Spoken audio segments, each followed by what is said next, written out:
राधे राधे महाराज जी। राधे राधे भैया जी। आज आप भी बहुत अच्छे समय से आए हैं, तो आपसे मेरा कुछ प्रश्न है। जी बताइए। और प्रश्न मेरा ये है कि इस समय जो है बागेश्वर धाम के जो आचार्य जी हैं, धीरेन्द्र कृष्ण शास्त्री जी, तो वो इस समय बहुत चर्चा में हैं और वैसे भी उनके कई चमत्कार हैं और हम भी उन पे विश्वास करते हैं। और क्योंकि हम सनातन हैं तो हम विश्वास करते हैं, लेकिन बहुत सारे लोग उन पे टिप्पणी कर रहे हैं और उनको मतलब कि जैसे ढोंगी बता रहे हैं बहुत सारी चीज़ें। तो आप भी ब्राह्मण हैं और आप भी आचार्य हैं, तो आप अपना मत बताइए। आप क्या सोचते हैं, क्या कि सही है, गलत है, क्या है? राधे राधे। मैं आचार्य सतीश कृष्ण शास्त्री जी। सबसे पहले तो मैं ये कहना चाहता हूँ, लगाकर आग दौलत में हमने ये शौक पाले हैं, और कोई पूछे तो कह देना कि बागेश्वर वाले हैं हम। देखिए, एक पेड़ होता है और एक सूखा पेड़ लगा होता है। लोग उसी पेड़ पर अद्धा मारते हैं जिस पेड़ में फल लगा होता है, और सूखे पेड़ पर कोई भी अद्धा नहीं मारता है।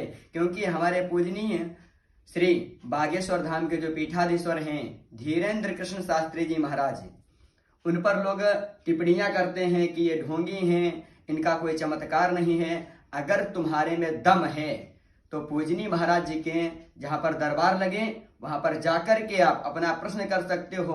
तुमको ये तक बता देंगे तुम्हारे बेटे के कितने बेटे हैं, तुम्हारे बेटे के कितने बेटे हैं। और एक चीज ध्यान में रखिएगा, बिल्कुल विशेषगत, जो हम सनातनी हैं उनको विशेषगत ध्यान में रखना है। क्योंकि अगर धन गया तो हम कमा सकते हैं, अगर धर्म गया तो कभी भी नहीं कमा सकते हैं। अगर आज हमारे पूजनीय बागेश्वर धाम के जो पीठाधीश्वर हैं धीरेन्द्र कृष्ण शास्त्री जी महाराज, आज यदि वो हारते हैं तो उसमें सबसे बड़ा मूर्खतापन हम लोगों का और आप सभी लोगों का रहेगा, सनातनियों का। क्योंकि ऐसा संत आदि अनाद काल के बाद आता है। कहते हैं धर्मो रक्षति रक्षितः, जिसे धर्म की रक्षा हम नहीं कर पाए उस धर्म में जीने से कोई फायदा नहीं रहता है। और हम अपने धर्म में जीने के सोचें और दूसरे धर्म के बारे में हम जीने को सोचते हैं। पहली बात तो धर्म एक ही है सनातन, बाकी सारे मजहब हैं। 4 वेद, 6 शास्त्र, 18 पुराण, 162 उपनिषद हैं। इनके बावजूद होने के हम लोग पीर फकीर पैगंबर को पूजें तो इससे अच्छा जाकर के मर जाएं कहीं पर। और हमारे पूजनीय धीरेन्द्र कृष्ण शास्त्री जी ने जो कहते हैं वो बिल्कुल अटूट सत्य है, और हम सभी को उनका समर्थन करना चाहिए। किस लिए करना चाहिए? क्योंकि आदि अनाद काल के बाद में कोई ऐसा संत हुआ है, कोई ऐसा पीठाधीश्वर हुआ है, और वहां पर चमत्कार कोई नहीं होता है। वहां पर पूजनीय जो उनके दादा गुरु हैं उनकी असीम अनुकंपा है, और स्वयं बालाजी महाराज वहां पर विराजमान रहते हैं।